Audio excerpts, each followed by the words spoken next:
If you've ever heard someone say, puddle jumpers are better than nothing, or puddle jumpers help teach your child to swim, I want you to stick around because today we're talking about the top 3 myths about puddle jumpers.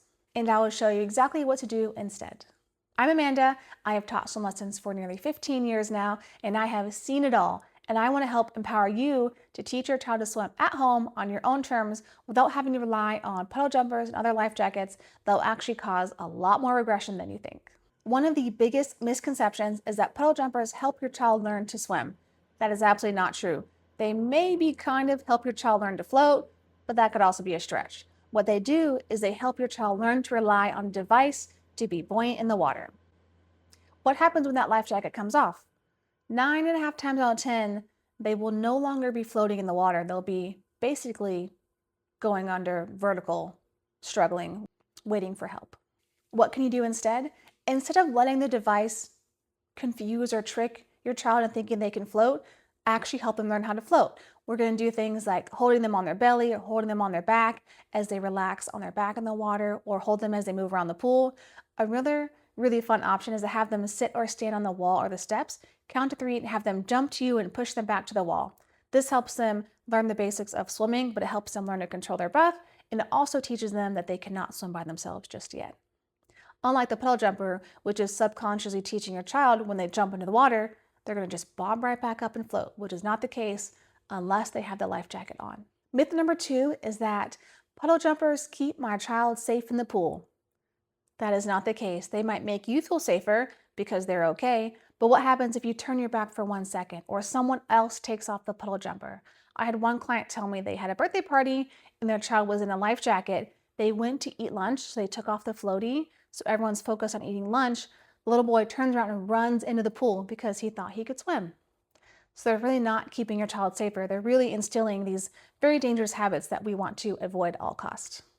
I know they're easy, but the long-term price of puddle jumpers really isn't worth it. What can we do instead? Only use puddle jumpers in places and situations that you would use a life jacket. So like on the boat, at the beach, on the paddleboard or kayak, those situations. Please, if you can at all possible, do not use puddle jumpers for everyday pool play. So if you know you're going to the pool to hang out, don't put a life jacket on your child if at all possible. I know there's some situations where you really need to, and if that's the case, after you're done swimming, take off the life jacket, have your child get back in the water, maybe go together depending on your situation, and have them swim back to the wall. And remind them they may be learning how to swim, but they cannot get in the pool by themselves, ever. Our last myth for today is that all floaties are bad, and that's not necessarily the case. What is bad and dangerous is when we're relying on these floaties to basically supervise and babysit our children. There is nothing that can replace direct, constant adult supervision. That is their number one layer of protection. Floaties can be good. Life jackets are great. If you're on a boat, we need life jackets for safety. But if you're in the pool, your child shouldn't be alone unattended in the pool. They should have direct supervision. Because even with life jackets and other things and other floaties, your child needs direct supervision. Other things like noodles and kickboards are really great learning tools. So they help our child to learn these skills. So not all floaties are bad. We just want to make sure we're using them in the most positive and reinforcement type we can. If any of this information is surprising, that's good. You're learning something new, and that's exactly why you're here. And knowing is half the battle. So once we know, we can correct and learn and grow. And if you're ready to teach your child to swim and take the next step and ditch the puddle jumper, that is exactly why I'm here, to help you learn to teach your child how to swim. In the next video, I'm going to share some client testimonials that I hope will inspire you and give you the power and knowledge and confidence that you need to take the next step and also teach your child how to swim.